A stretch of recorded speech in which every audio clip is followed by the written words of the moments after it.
Welcome back to your own channel Desi Khabren. Serial ये रिश्ता कहलाता है मैं अब फाइनली अरमान ने फिर से भर दी है अबीरा की मांग और उसने शादी करने के लिए साफ इनकार कर दिया। उसने कहा है कि बिना डिवोर्स फाइनल हुए ही मैं शादी करने जा रहा था, पर लेकिन अब सच मेरी आंखों पर सामने है, तो अब मैं शादी बिल्कुल नहीं करूंगा। और अबीरा लीगली अब भी मेरी पत्नी ही है, तो मैं इसको बिना डिवोर्स दिए शादी नहीं कर पाऊंगा रूही तुमसे। यहाँ पर रूही के साथ साथ सभी घर वालों को तो फोट छूट चुके हैं। उनको यकीन नहीं होता कि अरमान सभी घरवालों के खिलाफ जाकर अबीरा का साथ दे रहा है। दादिसा अरमान को बहुत रोकती हैं, पर लेकिन उनके ना कहने के बावजूद भी अरमान नहीं रुकता। आज उसने फैसला कर लिया है कि वो अबीरा का हाथ थाम कर रहेगा। असल में दोस्तों, यहाँ पर माधव को घर आने की कुछ ज़्यादा ही जल्दी थी, इसकी वजह से उसका एक्सीडेंट हो गया।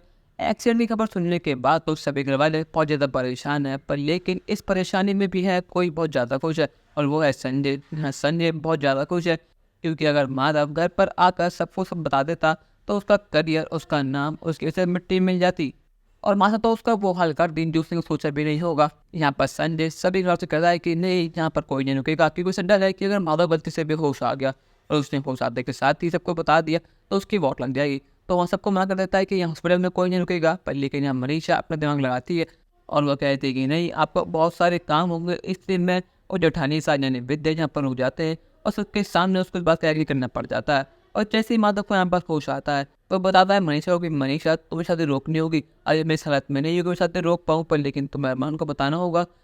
अभी ना उसका डिवोर्स अभी फाइनल हुआ नहीं है, उसका डिवोर्स अभी पेंडिंग है। और मनीषा बिना एक पल गवाए भागी भागी जाती है अरमान के पास और उससे बता देती है। ये सुनने के बाद तो अरमान के होश उड़ जाते हैं कि फूफा सा ने उसको तब धोखा दिया।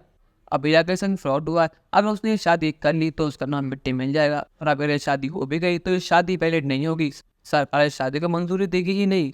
पर लेकिन डिवोर्स ना होने का तो एक बहाना है, अरमान को तो अबीरा का हाथ थामना है। और यहाँ अरमान सबके सामने फिर से बोल देता है अबीरा की मांग और कहता है कि दादी सा, अब तक अबीरा और मेरा डिवोर्स हुआ नहीं है, अब चाहते हैं कि मैं शादी कर दूँ रूही से। ऐसा कभी नहीं होगा, अबीरा भी मेरी पत्नी है, और जब तक हमारा डिवोर्स नहीं होता अबीरा मेरी पत्नी ही रहेगी।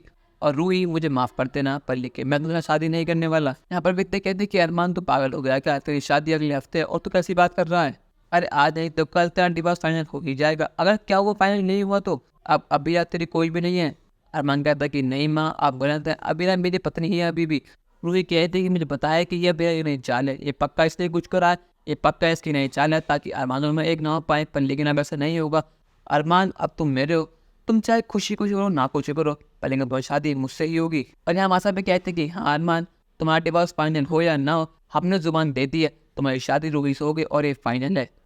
अरमान कहते दादी साहब कुछ भी कर लीजिए, पर लेकिन मैं शादी नहीं करूंगा। आपके यहाँ पर अरमान शादी करेगा नहीं, क्योंकि उसने अब अबीरा के मांग में सिंदूर भर दिया है। अपनी राय हमें कमेंट में जरूर बताइएगा, और चैनल को नहीं किया सब्सक्राइब तो कर लीजिए। धन्यवाद।